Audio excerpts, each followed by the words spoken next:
Agora, as tecnologias, a gente pode falar um pouquinho só das tecnologias do Data House e usadas do Data Lake. A gente já falou do Data Lake, né, que é os buckets. Sim, sim. Né, que aí você pode usar os stories, o Bucket S3 e brincar ali com muita coisa. Tem um ferramental monstro ali para brincar.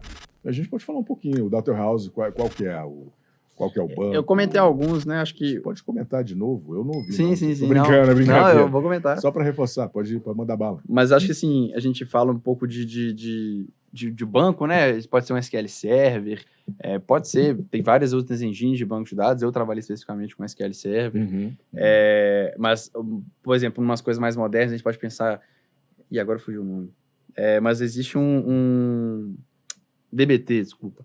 DBT é um framework de você consegue orquestrar jobs SQL em cima de um banco de dados. Pode ser, por exemplo, um BigQuery, pode ser em cima de arquivos, acho que hoje em dia ele também consegue. Como é que doido, cara? Como é que ele faz isso? E você cria, ele tem um script, basicamente você preenche não é um YAML, mas é tipo um YAML. Tipo uma receita. Ali. Exatamente. E aí você coloca lá tudo que você quer que seja feito, o source, o input, o output, né? Qual que vai ser a transformação, então o ETL, basicamente. E ele vai lá, pega aquela tabela, ou aquela fonte de dados, carrega, processa com SQL e salva. Então, isso tudo pode ser feito, por exemplo, usando o BigQuery. Então, ele vai usar a própria engine do BigQuery para trabalhar em cima do dado. E aí você pode... Você está falando que a ferramenta tem todos esses conectores? Tem, ela tem vários conectores. A comunidade vai criando vários. Legal, e outros são nativos também. Legal. Mas... E aí, ele, na hora de transformar o dado e você fazer a receita, você fala o que você quer usar e ele faz automático. Exatamente. Você configura, por exemplo... no Spark é a mesma linha, e acho que a maioria deles seguem essa linha. Você cria os conectores, igual você comentou, então tem os nativos, a gente chama de Spark Readers, então o Spark lê Parquet, lê banco de dados, pode fazer uma consulta SQL, enfim. Ou então, existe um arquivo que ele não tem integração. A comunidade pode chegar lá e expandir, né? Criar um conector ali para o Spark para fazer a leitura desse tipo de arquivo. E aí ele vai definir todos, tipo assim, quero conectar, por exemplo, com o Kafka. O Kafka, ele tem que falar qual que é o tópico, qual que é, enfim, a parte de acesso, então, se vai usar usuário, senha, esse tipo de autenticação que ele vai usar, ou qual tipo de autenticação. Então, a pessoa que cria o conector, ela já implementa isso tudo, a pessoa só usa, preenche, como se fosse essa receita. O Spark é bem parecido, só que é com código. E aí, meio que o Spark já faz isso automático. Você só precisa de incluir um jar né, de Java ali para poder ter aquele pacote ali no seu contexto Java ali para ele poder usar. Mas é nessa linha de processo. De processo, para automatizar, né? Para conseguir fazer muitas coisas de forma concorrente, aí, de uma forma mais rápida. E automaticamente. Porque essa é a ideia. Assim, por exemplo, um job que você vai rodar, eu quero agregado diário de todos os usuários, o que eles fazem? Você quer incrementar ele diariamente. Então, você não vai ficar rodando ele na mão todo dia. E aí entra uma linha muito importante, que são os orquestradores. Hoje a gente tem vários, né? Até fazendo uma propaganda aí, o Airflow, acho que é um dos grandes famosos aí hoje em dia no mercado de orquestração, e ele foi criado no Airbnb para poder realmente resolver esses problemas de orquestração de pipelines. Então, hoje ele consegue criar uma lógica bem complexa ali de qual task vai rodar, quando, você consegue orquestrar hora, minuto, dia, usando um cron mesmo, e ele tem várias ferramentas ali, que eu acho que é uma parte muito interessante dele, de fazer um processamento retroativo. Então, se você quer voltar um tempo e reprocessar tudo de novo, isso tudo ele facilita muito para poder realmente tornar mais automático a vida. Você não vai criar uma pipeline, porque se o engenheiro cria 10 pipelines no final do mês, ele está só rodando pipeline todo dia, ele não está fazendo mais nada, ele não consegue criar mais nada. Então, os orquestradores estão aí para deixar tudo rodando sozinho, se der problema, tem notificação, enfim, tem esse tipo de coisa. É muita coisa. É muita coisa. Agora, voltando já que a gente chegou nesse ponto, vamos falar um pouquinho, então, do Hadoop, como é que ele funciona, quais são a arquitetura. Vamos falar um pouquinho da tecnologia e depois a gente fala também o que é o Spark. Sim. Define um pouquinho a diferença entre eles, que você já matou a charada. A gente já falou bastante. Pontos, mas vamos agora... Sim. Já podia focar nessa fera, porque a gente já está com conhecimento suficiente, né, para poder agora saber um pouquinho mais do Hadoop, um pouquinho mais do Spark. como é que essas esferas trabalham, quem que é o DW da jogada, quem que é o Data Lake da jogada. Apesar que a gente tem o Data Mart também, né? Mas eu não sei se entra aí agora, se você quiser. O Data Mart é um tipo de organização de Data Lake, na verdade. Por favor, pode falar do Data Mart. Mas a ideia, acho que eu já ouvi, e aí pode ser da minha mente, pode ser esquecimento, enfim, mas eu já ouvi falar que o Data Mart ele cresceu pensando na construção dos microserviços no back-end, né? Que seria distribuir as coisas. Então, cada equipe ali tem os seus microserviços, tem o seu papel e ninguém... tem um protocolo de comunicação. Então, o Data Mart é a ideia de você criar pequenos data lakes. Pequenos é complicado, né? Mas data lakes menores, não vai ser um unificado para a empresa toda, mas especializados em cada, por exemplo, dado. Então, um time de investimentos vai ter um data lake dele, o time de outro tipo de produto vai ter outro data lake.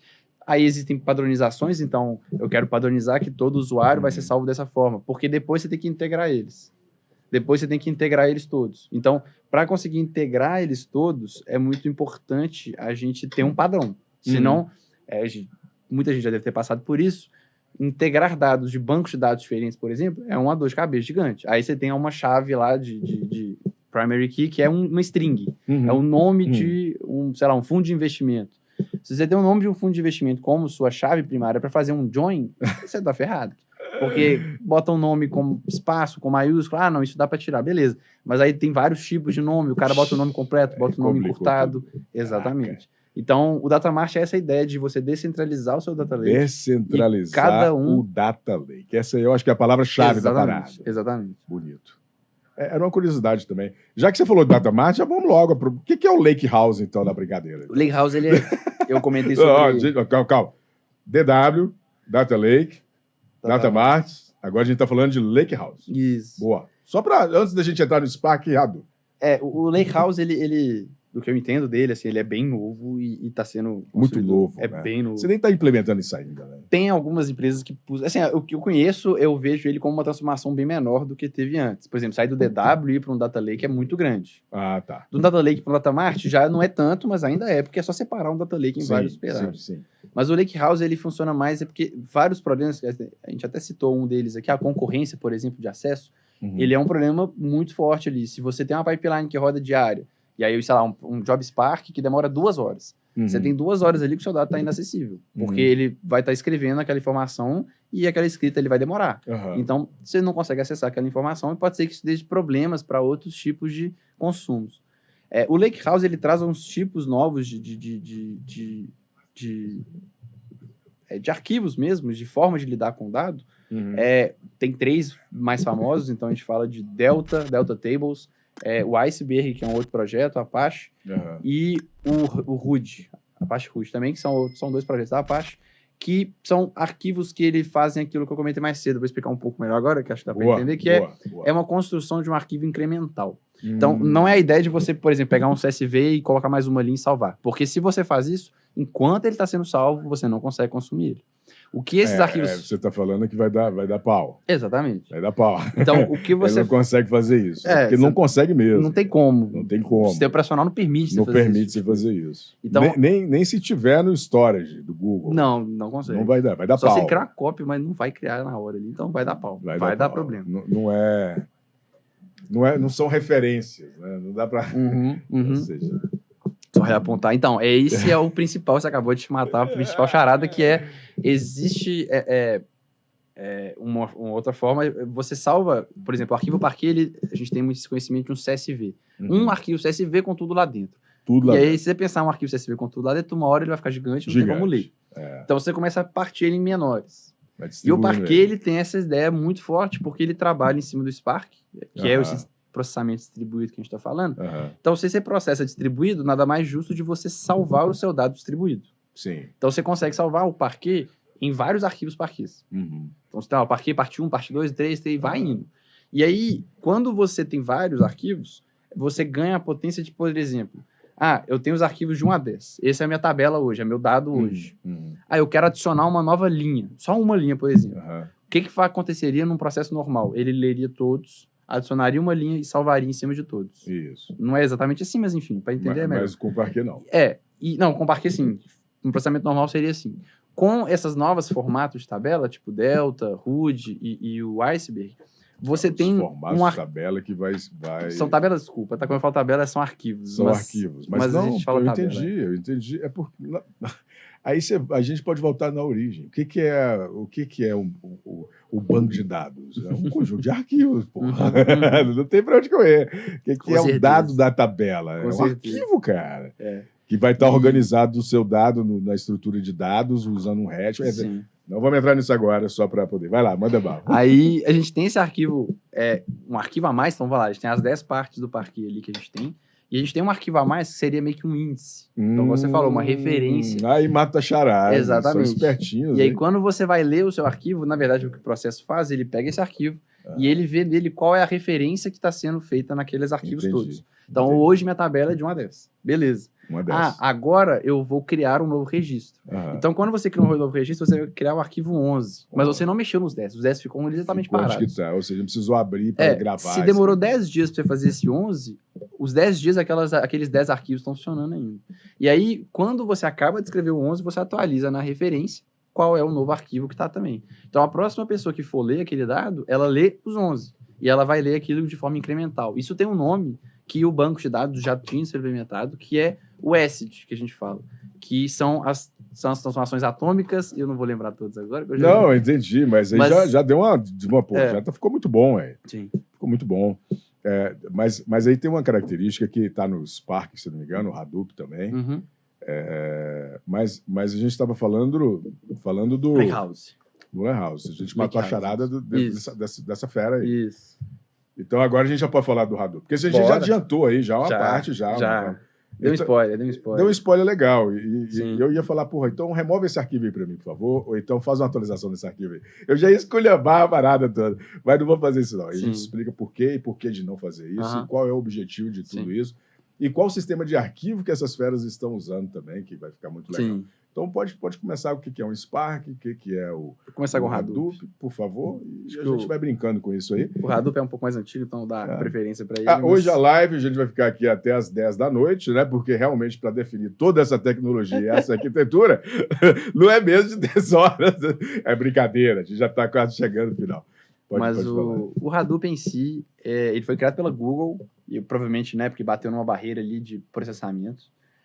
E ele tem duas frentes muito fortes, que são muito mais famosas, né? Então a gente fala, o Hadoop File System, um file system próprio do Hadoop, ele trabalha em cima de blocos distribuídos, ele tem redundância, ele trabalha em cima de segurança ali em caso de falhas, e ele tem um bloco bem definido, ele trabalha muito com coisas sem operacional, né? Então, tipo, regionalidade do dado, localidade, localidade, né? Regionalidade não. Mas a localização do dado ali, para tentar sempre trazer o máximo de informação e ter o mínimo de leitura de disco, que isso é uma coisa que custa muito. E tem o MapReduce, que é outro módulo que trabalha em cima dos dados. E ele é forte, né? Ele revolucionou muito. É o que deu o pontapé no mercado entre os profissionais. Exatamente. É o MapReduce. O que ele trouxe de diferente do que a gente processava antes é principalmente o processamento em memória, mas de forma meio que com steps. Então, a gente tem steps que a gente define. Então, a gente lê um dado, transforma e salva. Lê, transforma e salva. E essa transformação é sempre feita em memória. E isso é muito diferente, por exemplo, de um banco que, se você roda um SQL, ele não tem como salvar no meio do caminho. Ele tem que fazer tudo. E no final ele salva. Então, no Hadoop, no MapReduce, a gente tem esse conceito de você carrega um dado, você transforma ele e você consegue tirar ele da memória. Você se livra dele por um tempo para poder fazer pequenos trabalhos e depois ter feito o trabalho como um todo grande. Então, você consegue separar isso de forma mais equilibrada e não um processamento massivo muito forte de uma vez só em cima de todos os dados, o que muitas vezes demanda muita memória, muito hardware. Né? Exatamente. O custo é muito alto. Exatamente. Igual o sequenciamento de DNA. Voltando bioinformática. Com certeza. Ou então o acelerador de partículas também. Acelerador de partículas. Aquele é cabuloso, hein? Aquele colisor ali é cabuloso. Cabuloso. É um dos maiores do mundo também. Exatamente. Se eu não me engano, aqui de cabeça, tem 27 quilômetros. Caraca, é grandão mesmo. Muito grandão. Show de bola. Eu acho que eu já vi fotos dele de cima, assim, pega até mais, acho absurda. Que é mais de um país lá. É coisa absurda. Mas voltando ao nosso Hadoop. E aí, acho que de Hadoop, assim, ele trabalhou muito tempo e foi muito usado muito tempo. Então, tem várias ferramentas hoje que usam ele por trás, né? O Hive é uma delas, por exemplo, que é muito conhecido. Tem o Hive, mas o Hive Metastore também é outra ferramenta. E o Spark, ele cresceu depois que o Hadoop, ele era meio que uma otimização do Hadoop. Igual você falou, o pontapé inicial o Hadoop deu, que foi mostrar que tinha como fazer essa separação de um job completo em pequenas etapas, e você também... E aí o Spark entra com a distribuição desse job. Então, você consegue pegar o funcionamento do Spark é bem curioso, assim, quando você o Spark já é evolução, né? Já é uma evolução de uma necessidade que o Hadoop já não estava conseguindo suprir. Também, exatamente. Porque o negócio do Hadoop é que ele conseguia processar, o hardware em si não era tão... Mas o tempo era demorado demais. Era muito demorado. Porque, como a gente sabe, cada leitura escrita de dados de disco é uma coisa que hoje em dia o computador demanda muito tempo. Mesmo o SSD hoje está muito rápido, né? Mas uma coisa que demora. E o Spark, ele tentou otimizar exatamente essa parte. Não só ela, várias outras. Mas hoje, quando você cria um job Spark, né, quando você cria lá todo o seu script falando o que você quer ler, de tais bases, quer fazer o join, igual fazem SQL. Então, a sintaxe é bem próxima ali do SQL, não literalmente, mas, tipo assim, a lógica de programação ali é bem... É bem próximo. O Hadoop você faz qual lógica ali? Você faz em Java, você faz um modelo... É Java, mas eu mexi uma vez, tem muito tempo, eu não vou lembrar certinho. Mas é isso mesmo, eu só falei só para poder escolher. Porque o Go ainda está um pouquinho distante, reforçando a comunidade Go, por gentileza, vamos colaborar, criando livros para conversar com todo esse universo de engenharia de dados. Vai chegar um mês. Mas, e aí sobre o Spark, assim, ele otimizou as coisas de seguinte forma. Então, a gente cria um script, coloca todas as coisas que a gente quer processar ali, inputs, outputs e as transformações. E aí, o Spark, ele tem uma engine de otimização dentro, que ela lê aquilo tudo e ela otimiza e cria uma DAG, que a gente fala. Então, uma Directed Acyclic Graph. Então, um grafo acíclico direcionado que distribui aquele trabalho em steps, e cada step é dividido, é um job dividido em várias steps, e vários steps, desculpa, são tasks, cada task vira exatamente uma task no final. E elas são distribuídas em um cluster de máquinas, então ela roda de forma paralela, distribuída em cima delas todas, e ele também tem o mesmo conceito que o MapReduce em vários pontos. Só que ele otimiza, esse otimizador, ele busca diminuir o máximo de escrita em disco possível. Existe um nome, né, para a operação que o Spark usa para escrita em disco, a gente chama de shuffle.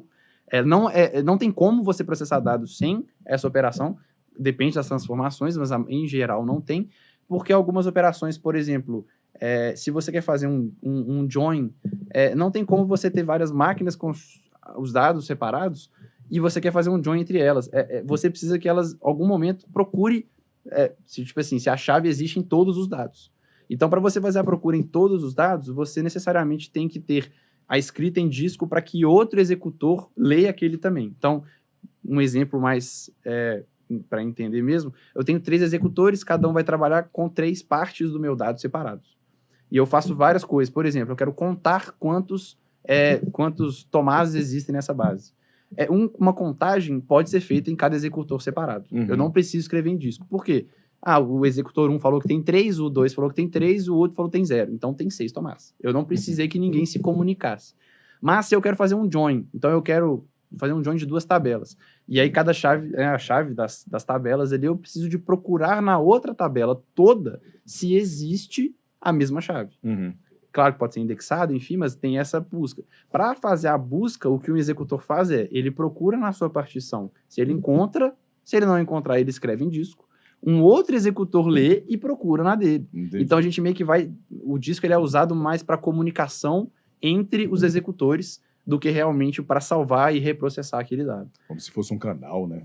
Exatamente. Então, o Spark, no fundo, assim, o que ele faz ele distribui o processamento e diminui o máximo a escrita em disco que ele puder, tentando otimizar o processamento em memória e diminuir o que mais demora, que é essa parte do disco. Que é a parte do disco. Exatamente. Já o Hadoop já é o inverso. Já. Ele sempre usa o disco para desafogar o trabalho dele e conseguir processar mais coisas. Cara, muito bom a explicação, fenomenal. Então, tem uma aula aqui com o Thomas, né, de engenharia de dados, e só para explicar novamente, a gente está falando do Spark e Hadoop. Tem alguns comentários aqui já sobre tudo isso. Vamos aproveitar aqui que a gente já está no embalo. Flamarion, obrigado, cara. Salve, Flamarion. Não sei, você está na Europa, eu acho que o Flamarion está na Europa. Um abraço, cara. Obrigado aí pela colaboração. E eu acredito que a gente falando A gente falou de DNA, a gente falou de partículas, né? E ele foi e emendou aqui, ó. Ele falou, cara, só para efeito de curiosidade, né? O CERN roda OpenStack para Private Cloud, né? Tudo private, né? Não tem nada externo, não tem nada aberto, não tem nada public. Pois é. Roda um stack privado, né? e tipo assim, para quem não sabe aí o que é o CERN, porque a gente falou do reator nuclear. E ele já colocou lá, é a Organização Europeia, entendeu? Entendi. Então já tá, a galera acho que gostou desse assunto, talvez a gente volte nisso aí na próxima Interessante. conversa. Não deixa de falar, né? A gente tá falando de Spark, o Colinha já colocou ali, cara, fala aí do Airflow pra gente, né? Então, eu vi a pergunta que ele colocou. O Airflow vezes Spark. Mas o Airflow é para gerenciar as pipelines. Ele é orquestrador, exatamente. O Flamarion falou logo embaixo exatamente isso. Assim, o orquestrador Airflow, por exemplo, ele pode orquestrar jobs Spark.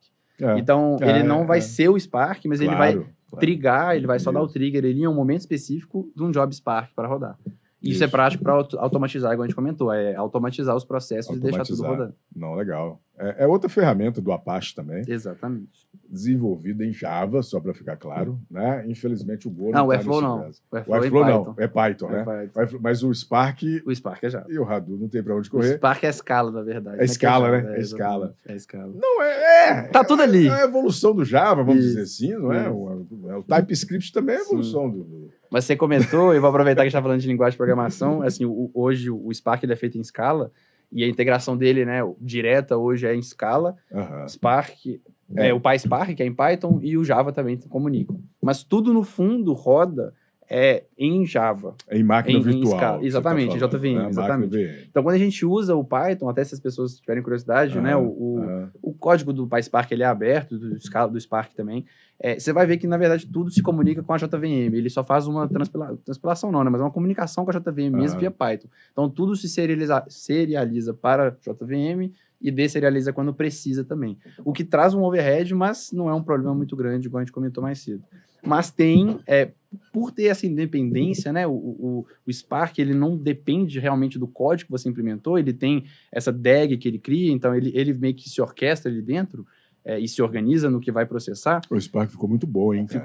Eles criaram hoje o que eles chamaram de Spark Connect, então hoje você consegue rodar, isso foi na versão 3.5, acabou de lançar, você consegue rodar o Spark num cluster de forma meio que server, você cria um servidor Spark, e ele aguarda requisições, e aí nisso você tem vários clientes, e coincidentemente, junto com a versão 3.5, eles oficializaram